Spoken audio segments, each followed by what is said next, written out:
Hi, NCRT, Grade 12, Chapter 9, Book Bag Questions பார்த்துட்டு இருக்கோம். Question number 9.26. What is mean by chelate effect அப்படின்றது தான் question, right?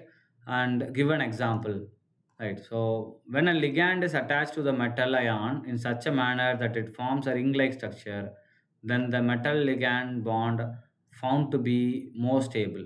Complexes containing chelate rings are more stable than complexes without rings. The formation of such ring is known as a chelate effect அப்படின்னு போட்டிருக்காங்கப்பா. அதாவது ligand attachment நமக்கு ring ஃபார்மேஷனை கொடுக்கணும். அது எப்படி கொடுக்கும் sir அப்படின்னா, அப்போ இந்த கீலேட்டிங் எஃபெக்ட்ஸ் தரக்கூடிய லிகேண்ட். ஸோ கீலேட் அப்படின்னா ஆக்சுவலாக கீலேட்ன்றது கிராப்ஸோடைய ஹேண்ட் இருக்கு இல்லையா, அதை டினோட் பண்ணும், ரைட்டா? இப்போ கீலேட்டிங்னா என்னது? Crabs hand. ஒரு கிராப்ஸ் ஹேண்ட் எப்படி ஒரு பர்டிகுலர் ஆப்ஜெக்ட் டைட்டாக பிடிச்சிக்கும், கையை வச்சாலும் கையை நம்ம டைட்டாக பிடிக்கலையோ அந்த மாதிரி என்ன பண்ணும், இந்த லிகேண்ட்ஸு என்ன பண்ணும்னா மெட்டலை டைட்டாக பிடிச்சிருக்கும். அப்போ யார் இந்த கீலேட்டிங் எஃபெக்டை கிரியேட் பண்ணுவாங்க அப்படின்னா, பாலிடென்டேட் லிகேண்ட். ஸோ பாலிடென்டேட் அண்ட் இதில் பாலியில் என்ன வந்துடும் நமக்கு, டை, ட்ரை எல்லாமே வந்துடும், டெட்ரா எல்லாமே வந்துடும், ரைட்டா? எக்ஸட்ரா எக்ஸட்ரா ஆல் எல்லாமே பாலிடென்டேட்டில், ரைட்? இப்போ பாலிடென்டேட் நம்ம போட்டாச்சு, ரைட்டா? இல்லைங்க, டெலிட் ஆயிடுச்சு.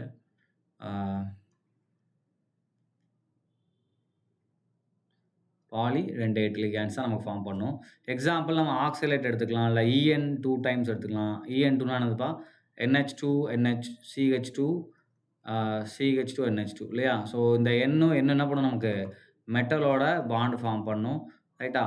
ஸோ இது எல்லாமே பார்த்தீங்கன்னா மெட்டல் எப்படி பிடிச்சிருப்பாங்க, கிராப் ஹேண்ட் மாதிரி பிடிச்சிருக்கு இல்லையா? ஸோ இது வந்து எப்படி இருக்குன்னா, ஒரு மோனோடென்டேட் லிகேண்டை விட ஸ்டேபிளாக இருக்கும். இப்போ இதுக்கான எக்ஸாம்பிள் தான் இங்கே கொடுத்துருக்காங்க. ஸோ இங்கே பாருங்கள், NS3 6 டைம்ஸு அண்ட் இங்கே EN 3 டைம்ஸ். ரெண்டுலேயுமே கோஆர்டினேஷன் நம்பர் 6 தான். இதுலேயும் நமக்கு என்ன இருக்குது, 4 நைட்ரஜன் அட்டாச்சாக இருக்குது, 6 நைட்ரஜன் அட்டாச்சாக இருக்குது, 6 N அட்டாச்சு. இங்கேயும் நமக்கு என்னது, 6 N அட்டாச்சு. ஆனால் இந்த காம்பவுண்ட் நமக்கு எப்படி இருக்குன்னா மோர் ஸ்டேபிளாக இருக்கும். காரணம் இது எப்படி இருக்கும், கீலேட்டாக இருக்கும். ஸோ அதனால் கீலேட்டிங் எஃபெக்ட்னால என்ன இருக்குது, மோர் ஸ்டேபிளாக இருக்கும், ரைட்? இப்போ கீலேட்டிங் எஃபெக்ட்னா என்ன புரியுதா? Chelating effect is created by என்னது, bidentate, tridentate and polydentate ligands. So which is resembles a crab's hand. So கிராபோடைய கை மாதிரி நம்ம டைட்டாக பிடிச்சிருக்கும். So the compound has more stability. அவ்வளோ ஈஸியாக அதை உடச்சி வெளியே எடுக்க முடியாது. பட் மோனோடென்டேட்டை ஈஸியாக நம்ம வெளியே எடுத்துடலாம். மோனோடென்டேட் லிகேண்ட்ஸாக இருக்க பட்சத்தில் ஈஸியாக அதை நம்மளால் ரிமூவ் பண்ண முடியும்.